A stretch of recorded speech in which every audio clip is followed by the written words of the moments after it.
Warahmatullahi wabarakatuh. Waalaikumsalam warahmatullahi wabarakatuh. Selamat siang Bapak Ibu semuanya. Terima kasih saya sampaikan kepada Bapak Ibu guru hebat yang luar biasa pada siang hari ini yang sudah mengikuti arahan dan juga instruksi dari Ibu Kepala Sekolah kita bahwa bagi yang sudah tidak ada murid setelah jam istirahat bisa kembali ke ruang guru.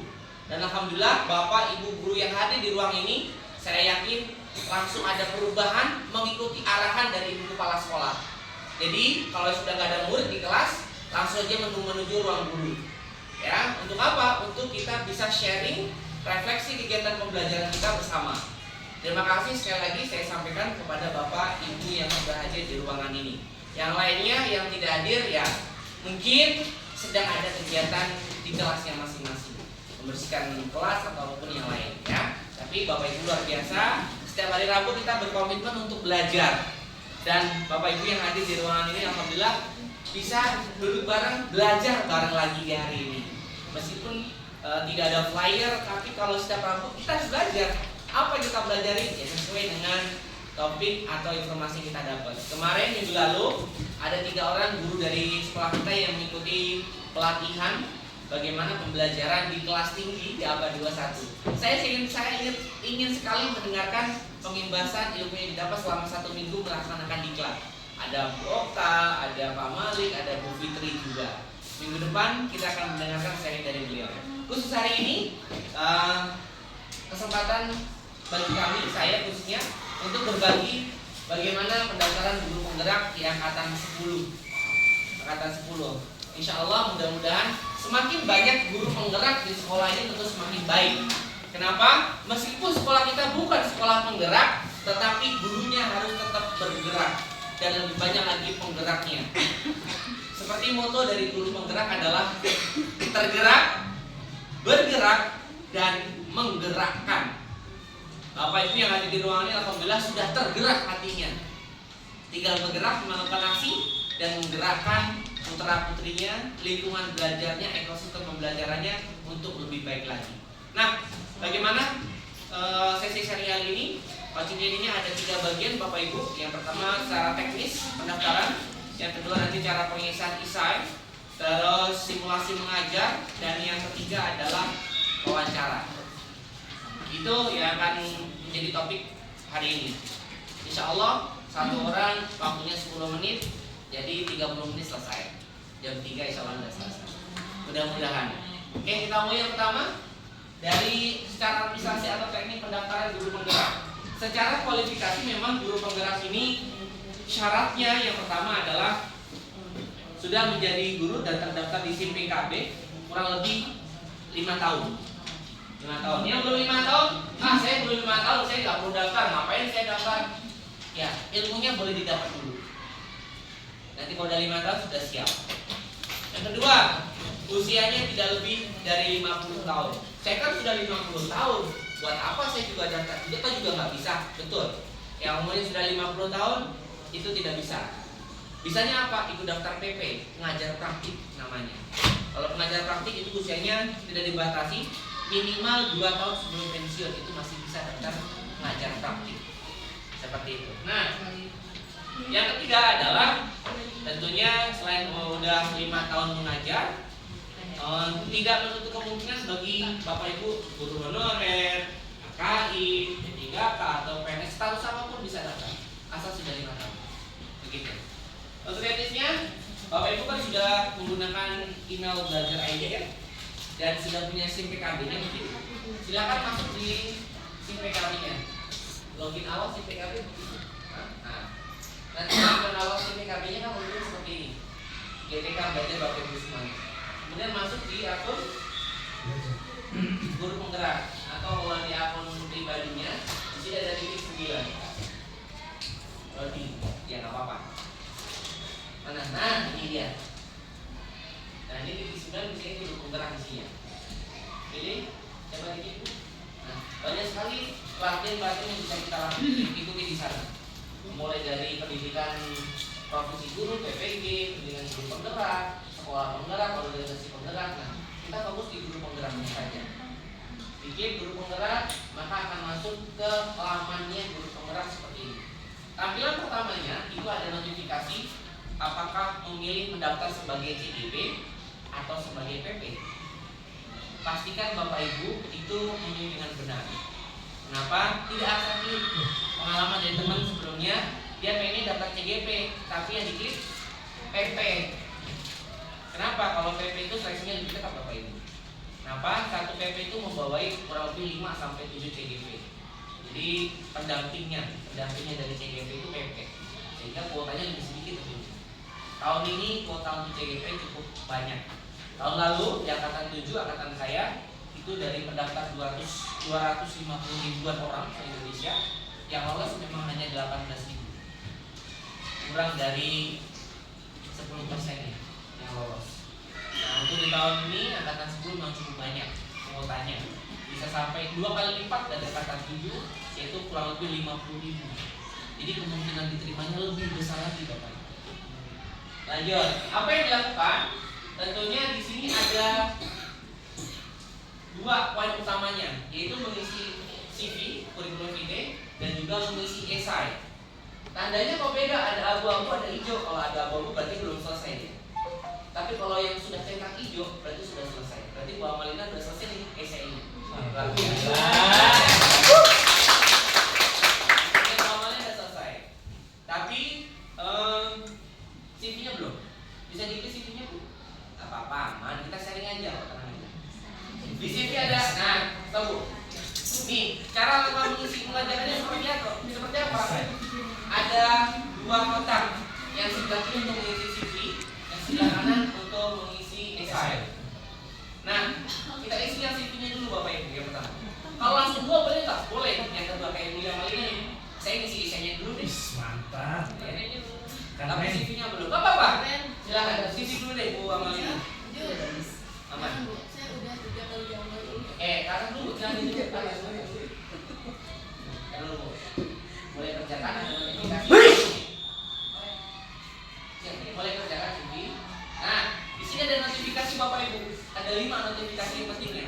Apa? Sebelum memulai mengupload berkas seleksi administrasi, siapkan dulu Bapak Ibu.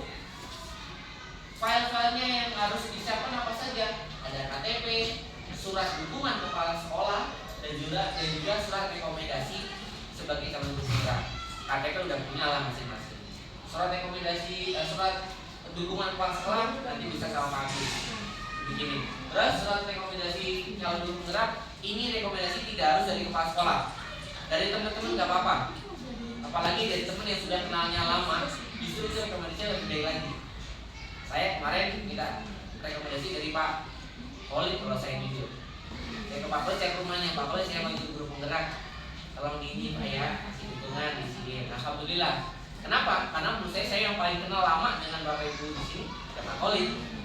Dari 12 tahun saya ngajar di Ragunan, dengan Pak Khalid 12 tahun itu saya kenal dengan Pak Khalid. Makanya saya pilih yang paling lama. Bu juga dengan Bu Fitri kemarin. Bu Fitri di angkatan 9. Siapa rekomendasinya? Dari saya, kebetulan. Kenapa? Bu Fitri paling lama di sini dengan saya juga. Kenalannya, ya alhamdulillah lolos juga. Jadi bukan masalah siapanya, tapi cara yang menyelamatkan. Kenapa? Karena itu jadi poin juga. Dia sudah semakin kenal lama kan semakin bisa memberikan nilai objektif. Lanjut. Oke. Bacalah setiap bagian riwayat itu, terus isi. Lanjut. Kalau udah siap 3 komponen tadi, langsung klik lanjut mengerjakan aja Bapak Ibu. Nggak baca Bu Amalina, tenang aja. Iya, nggak apa-apa kan baca. Zoom pakai HP nih, Zoom pakai HP. Nah, di sini Bapak Ibu ada beberapa poin yang harus dikerjakan 6 kalau lebih. Yang pertama itu identitas, ini sudah pasti ada lah ya. Tapi ada tambahan ini 1, 2, 3, 4, 5. Apa? Pengalaman mengikuti pelatihan, pengalaman berorganisasi pendidikan, pengalaman menjadi sukarelawan, terus pengalaman melatih atau mengembangkan orang lain. Terakhir adalah dokumen penting yang tadi. 3 udah pasti siap dong. Nah, ini ternyata memiliki poin tersendiri Bapak Ibu. Pengalaman saya pribadi, menurut saya di angkatan 5 ikut daftar, tapi alhamdulillah nggak lolos. Coba lagi di angkatan 7, Alhamdulillah lolos. Jadi 2 kali coba. Di angkatan 5 dan angkatan 7 esai saya sama. Kebetulan saya simpan esai saya Mas ya. Karena waktunya nggak cukup, udah esai saya angkatan 5 saya upload lagi aja. Saya upload lagi aja udah. Tapi yang saya rubah di sini Bapak Ibu, di CV-nya. Kenapa? Saya masih ingat waktu itu 5 hari sebelum penutupan ada rekapan dari Sudin Selatan, Jakarta Selatan itu. Ini ada penilaiannya Bapak Ibu. Ternyata ini ada nilai poinnya berapa, ini poinnya berapa, poinnya berapa, poinnya berapa. Sehingga ketika ini kosong, ya tentu kita nggak ada poin. Menurut akhirnya yang saya benahi itu ini Bapak Ibu semua. Pengalaman untuk pelatihan minimal 3 pelatihan terbaik yang JP-nya banyak, levelnya internasional atau internasional, apapun nasional. Masukin aja yang terbaik. Ya 3 lah minimal pelatihan pasien diikuti. Kan harus detail di sana. Coba diklik. Nah tuh siapa penyelenggaranya? 1, 2, 3. Ada 3 ini. Pasti mah kalau nggak salah cuma 3 nih. Tapi pilih 3 yang terbaik. Pilih 3 yang terbaik pokoknya. Kalau di sini Pemkot Universitas. Alhamdulillah sudah diisi semuanya. Itu. Jadi diisi dengan sedetail mungkin. Di sini kalau nggak salah ada ini yang diisikan. Siapa penyelenggaranya? Apa judul pelatihannya, terus kapan pelaksanaannya. Lanjut, yang kedua adalah pengalaman berorganisasi pendidikan. Ini diisi berapa nih? 1, 2, 3, 4, 4 apa tidak? Tiga Beda. Masih jauh mata gua. Oke. Iya, kita Mas. Omi juga. Oh, jadi ketua OSIS ya? Ketua OSIS. Jangan. Gak apa-apa, ini organisasi di bidang pendidikan. Sarannya, kalau dari saya, tadi ambil kira-kira 3 terbaik. Terbaiknya apa? Sebagai pengurus inti. Dan juga ibu yang punya, itu bapak yang punya kegiatan menggerakkan menginisiasi di organisasi tersebut. Jangan cuma ikut jadi anggota terus gak ngapa-ngapain, tapi pernah punya inisiasi yang digagas oleh bapak ibu semua. Lanjut. Ini dari sini semua, alhamdulillah. Terus pengalaman menjadi sukarelawan. Tuh, 1, 2, 3, mantap. Bencana alam Karang Taruna, beramal bersama di masjid, terus KKN di UIN, di kampus. Ini semua jadi sukarelawan. Di dalam surat pendidikan Bapak Ibu. Saya kenapa? Dasamis, ya di jadi Dasawisma, jadi PKK, masukin aja. Nggak apa-apa. Itu apa? Mati. Saya waktu itu yang saya masukin jadi sukarelawan petugas PSBB. Pasar. Ya, jaga pasar, ya kan? Itu sukarelawan. Saya masukin loh Bapak Ibu. Zaman COVID, karena kan 2 tahun lalu zaman COVID, 3 tahun terakhir kalau bisa. Marbot. Ya, sudah kita semua alhamdulillah. Terus saya pengalaman melakukan orang lain. Dapat 1, 2, 3 juga. Alhamdulillah sudah isi semuanya. Saran saya kalau mengisi yang pengalaman mengembangkan orang lain, 1, pengalaman mengembangkan orang lain adalah murid. Jadi yang terkait mengembangkan murid. Karena orientasi kita anak-anak dan anak. Pendidikan murid semakin banyak murid, alhamdulillah. Yang kedua, sesama guru. Pernah mengembangkan sesama guru. Mengembangkan bukan yang susah deh. Saya ngajarin teman-teman bagaimana cara bikin kanva misalnya. Itu sudah mengembangkan orang lain. Gak harus yang ber-SK. Jadi gak diminta kok SK-nya apa. Gak diminta. Yang diminta ada deskripsinya nih Bapak Ibu. Nah, deskripsi ini nih yang menentukan Bapak Ibu. Kenapa yang menentukan? 1, apa peran Bapak Ibu? Terus yang kedua, bagaimana Bapak Ibu dalam proses mengembangkan orang lain? Apakah ada tantangannya? Terus bagaimana hasilnya? Itu dideskripsikan dengan jelas. Nah, ini jelasnya ini Bapak Ibu. Karena nanti dikonfirmasi ketika interview. Apa dikonfirmasinya? Jelaskan kapan kejadiannya, bulannya apa, tahun berapa. Semakin jelas, semakin detail, itu semakin bagus. Jadi gak ngarang tentunya. Kalau pengalaman pribadi kan pasti gampang lah ya, kayak cerita aja. Itu Bapak Ibu. Lanjut, dan terakhir adalah upload berkas dokumen bukti. Nah, dokumen bukti tadi ada foto, KTP, ijazah, kita mempunyai pribadi masing-masing lah ya, ada. Oke, kalau ada misalnya KTP. Nah, ini yang beda Bapak Ibu. Di angkatan 5, di angkatan saya, angkatan 5 dan 7 itu nggak diminta upload RPP. Jadi hanya sampai sini. Kalau udah lulus tahap 1 seleksi administrasi, baru tahap 2-nya upload RPP dan simulasi mengajar. Kalau sekarang tidak. Sekarang langsung diupload RPP-nya. RPP-nya bagaimana? RPP yang kalau di sini ada formatnya sebenarnya. Nah, formatnya cuma 3 poin Bapak Ibu. Ada pendahuluan, ada inti, ada penutup. Tapi kembali lagi, kita harus mengembangkan sebaik mungkin RPP yang kita buat atau belajar yang kita buat. Sehingga asesor nanti yang menilai itu bisa memberikan poin yang lebih buat kita.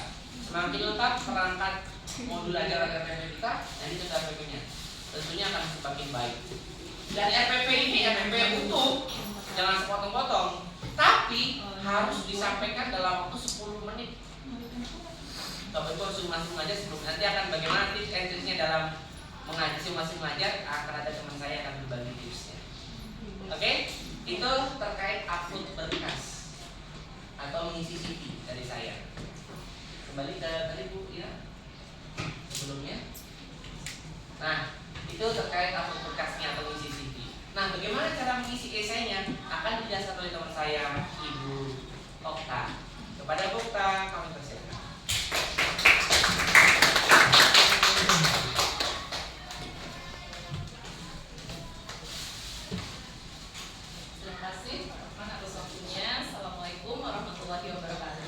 Waalaikumsalam warahmatullahi wabarakatuh. Ya, di sini kita saling berbagi pengalaman saya di saat pengisian esai pada saat saya mendaftar CGP di angkatan 7. Sama seperti Pak Rohman, saya itu mengikuti CGP diawali ke CGP di angkatan 5. Namun di angkatan 5 gagal, lalu mencoba lagi untuk mengikuti CGP di angkatan 7. Di angkatan 5 itu saya gagal di awal. Nah, pas itu sambil dilihat saya gagalnya kenapa nih? Kayaknya sih di saat pengisian esai. Waktu di angkatan 5 saya mengisi esai itu pokoknya ingin yang terbaik gitu kan jawabannya. Saya mencoba mencarilah banyak jawaban di Google, ternyata jawabannya itu pengisian esai sangat banyak Bapak Ibu. Tapi ternyata di sana kan ada plagiasi ya. Jadi kita bahkan tadi saya sudah searching di Google, ternyata makin banyak lagi pengalaman itu esai orang yang sudah lulus CGP dia upload ke situ. Mungkin berbagi tapi tidak untuk kita kopas mentah-mentah. Jadi mungkin kita bisa baca tapi lebih ke pengalaman diri sendiri aja ternyata gitu. Di angkatan 7 kemarin saya mencoba mengisi esai itu di bawah ya sore. Nah, saya mengisi esai itu berdasarkan oh ya udah deh, saya mencoba mengisi terhadap jawaban pengalaman saya sendiri. Di esai itu yang saya lihat itu kemarin ada 5 soal. Tapi di 5 soal itu di bawahnya itu ada beberapa poin ya. Kalau nggak salah sampai D atau sampai E poin esainya itu. Nah, di sini ada kata-kata jawaban yang saya berikan adalah jawaban saya sendiri tanpa tindakan plagiarisme. Ini sangat berpengaruh. Terus jika jawaban saya mengandung unsur plagiarisme, saya bersedia menerima sanksi dari tim seleksi pendidikan guru penggerak. Nah, memang kan plagiasi kan dalam hal apapun tidak dianjurkan. Jadi di saat itu dan tiap esai yang diisi itu mengandung kita harus menjawab minimal 1.500 karakter ya. Karakter atau kata ya Pak? Ya gitu. Karakter gitu. Kata. Jadi di situ saya mencoba menjawab ya udah apa yang saya pernah temui pelajari pengalaman saya selama 3 tahun belakangan ini. Jadi kalau di soal pertama itu pada pengisian esai itu apa yang mendasari Bapak Ibu untuk mengikuti guru penggerak? Nah, ada ya Bu? Apa yang memotivasi Anda mengikuti guru penggerak? Di situ ya jawaban saya nanti bisa Bapak Ibu gunakan untuk pengembangan diri ya Bapak Ibu lebih ke situ karena kembali lagi saya mengikuti guru penggerak itu termotivasi motivasi dari teman saya yang ada di Tual Maluku Tenggara. Dia mengikuti guru penggerak di angkatan 2 selama 9 bulan. Dan itu dia banyak cerita di situ sama saya sampai dia itu ke Hotel Horizon di Jakarta karena guru penggerak gitu. Tapi mulai dari angkatan 7 kita kegiatan guru penggerak udah nggak di hotel ya, Pak Roman di sekolah gitu kan. Nah di situ lebih ke pengembangan diri. Kalau banyak orang yang bilang mau jadi kepala sekolah ya, mau jadi pengawas ya, itu bonus Bapak Ibu. Nanti kita nggak tahu kita udah jadi apa. Yang penting selama ada peluang sekarang lagi ilmunya apa, kita ikutin aja gitu. Kalau misalnya nanti kita jadi apa kita nggak tahu. Kalau untuk saya juga sekarang anak saya banyak kecil-kecil, saya masih juga betah jadi guru gitu kan, masih banyak yang belajar gitu. Jadi bukannya kita berambisi ingin jadi pimpinan atau apa, itu enggak sama sekali. Dan dari pengalaman guru penggerak yang saya dapatkan itu sangat bermanfaat untuk mengembangkan apa yang ada di kelas terutama dan di lingkup sekolah. Ya terutama dari aksi nyata yang kita jalankan. Aksi nyatanya nggak usah susah-susah, sederhana-sederhana aja. Intinya konsisten, semoga dan bisa terus berjalan. Jadi selain 1.500 karakter yang jawab, nanti kalau belum 1.500 itu dari jawaban esai yang kita tulis, dia masih merah, belum ada tanda hijau. Jadi kalau kita sudah mengisi 1.500, apa yang memotivasi ingin menjadi guru penggerak, di situ kita jawab untuk pengembangan diri dan kita di situ cerita lah di sana. Terus ada lagi pertanyaan di bawahnya, masih di nomor 1, kapan waktunya, terus siapa orang yang memotivasi, yang ikut mendukung. Nah terus ada lagi bagaimana upaya yang dilakukan, dan terakhir itu selalu ada kata-kata bagaimana hasilnya. Nah itu semua tiap soal itu 1.500 karakter. Dan cara kita ngisi kayaknya kalau sampai ngisi 5 soal yang beranak ke bawah itu kan kita juga ada rasa ngantuk, capek, bosan gitu. Jadi bisa ngisinya itu di Word dulu, disimpan, nanti kalau udah baru dikopas langsung di aplikasi SIM PKB-nya. Karena kalau ngisinya langsung di SIM PKB dikhawatirkan di saat kita belum selesai terus kita log out, nanti dia lanjut lagi malam hilang gitu. Jadi karena saya udah pernah ngalamin itu, terus pas itu ketemu Pak Roman, ke Word dulu katanya kita. Akhirnya saya baru kerjain di Word karena saya sempat ngerjain sampai 2 nomor. Kalau beranak-anak udah 8 nomor, 1.500 karakter kali 8 nomor itu hilang semuanya. Walaupun jawaban kita sendiri, tapi ya nyes rasanya kalau apa yang sudah kita kerjakan sampai berjam-jam tapi hilang.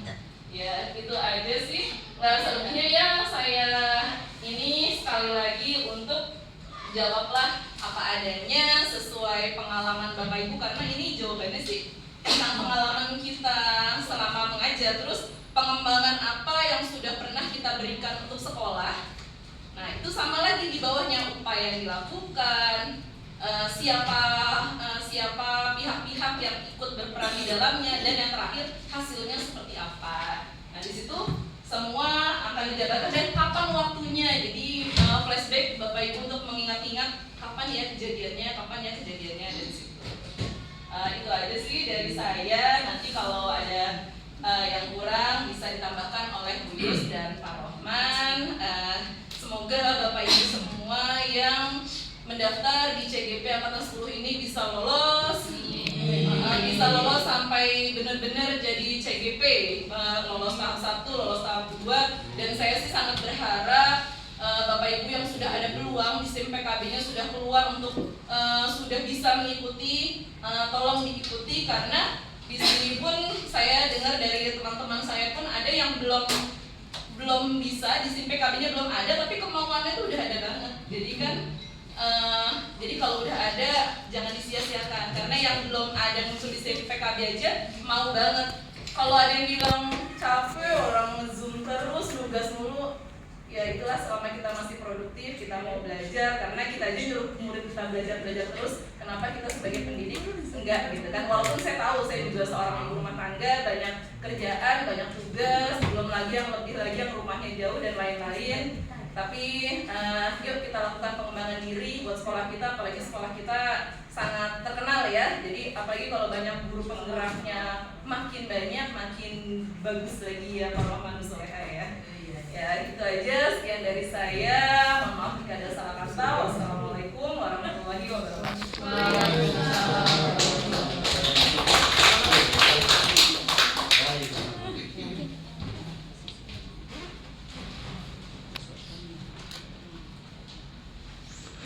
Assalamualaikum warahmatullahi wabarakatuh. Waalaikumsalam. Di siang yang sangat sejuk ini, di ruangan yang sejuk, kita juga merasakan suasana yang sangat cerah ya, Bapak Ibu ya. Di sini saya melanjutkan sedikit pengalaman tentang guru penggerak yang sudah saya jalani. Seperti Pak Arman dan Bu Mota, saya juga melewati semua tahap-tahap yang harus dilalui. Jadi itu memang dari diri kita, Bapak Ibu. Kita mengikuti, kalau sudah dari kemauan sendiri. Saya merasakan menjadi guru penggerak itu banyak sekali pengalamannya. Apalagi untuk yang muda-muda ini, ternyata ini memang pengembangan diri yang luar biasa. Mungkin pengalaman saya lebih banyak karena jam terbang saya udah lebih banyak dari yang lain. Yang mungkin pengalaman saya itu ada dan sesuai banget dengan apa yang diminta. Makanya dibuat persyaratan itu harus 5 tahun. Jadi mungkin sekarang yang baru 2 tahun atau yang sudah 3 tahun masih bisa membuat program-program yang baik yang digunakan nanti untuk mengikuti guru penggerak. Jadi program yang kita buat, apapun yang kita laksanakan, itu yang kita tulis, itu yang kita sampaikan. Kalau menurut saya jadi tidak ada kendala ya. Kita misalnya membuat suatu program untuk anak apa, kita catat. Ini yang mulai ya Pak ya, yang baru mulai. Kalau yang sudah mau ikut nih, alhamdulillah pasti sudah banyak pengalamannya. Nah, yang baru mulai itu boleh dicatat. Oh, saya pada bulan ini, semester ini, saya membuat kegiatan ini. Mungkin kegiatan itu pun apapun yang dilaksanakan di sekolah, memang kita perlu orang-orang yang terlibat di dalamnya. Tidak usah jauh ya, kepala sekolah, murid kita, orang tua murid, itu tidak ada salahnya kita saling berkolaborasi untuk mencapai suatu tujuan yang kita inginkan. Nah, dalam sesi wawancara yang saya alami itu, kita sebagai guru itu kan mempunyai 4 kompetensi ya Bapak ya, Bapak Ibu ya. Yang pertama kompetensi apa Bapak Ibu? Pedagogik ya. Nah, dalam wawancara itu pedagogik yang kita miliki itu dipertanyakan juga. Apa sih pengalaman Bapak Ibu? Kenapa Bapak Ibu ini mengikuti guru penggerak? Mungkin kalau saya kemarin, saya ingin mengembangkan profesi, ingin mengembangkan diri saya, karena di umur yang sekarang yang sudah tidak muda lagi, kita juga tetap harus berkarya. Benar nggak sih Bapak Ibu? Ya. Karena guru itu tingkatannya guru, kepala sekolah, dan pengawas. Nah, kita tidak menutup kemungkinan ya Bapak Ibu, kita juga punya pengalaman-pengalaman yang bisa kita sampaikan. Kalau memang itu bisa dipakai oleh orang lain, kenapa tidak ya Bapak Ibu ya? Kalau untuk diri kita sendiri mungkin selama ini sudah kita lalui. Nah, kemudian di situ juga ada pertanyaan mengenai kepribadian. Kepribadian itu saya waktu itu sudah sesi terakhir ya, yang ditanyakan itu memang itu sampai ada pertanyaan berapa sih Bu TKD, DKI itu sampai itu ditanyakan gitu kepada saya. Saya sampaikan apa adanya. sampai beliau menjawab, wah keren banget dong guru DKI gitu. Tidak semua guru yang bisa sehebat DKI gitu ya. Selamat dong sama guru DKI. Saya bilang, alhamdulillah Pak, saya berada di DKI. Saya bilang, tepuk tangan dong. Tapi yang wawancara itu bukan Iya. dari guru DKI ya? Bukan, kebetulan bukan dari DKI ya. Nah kemudian dari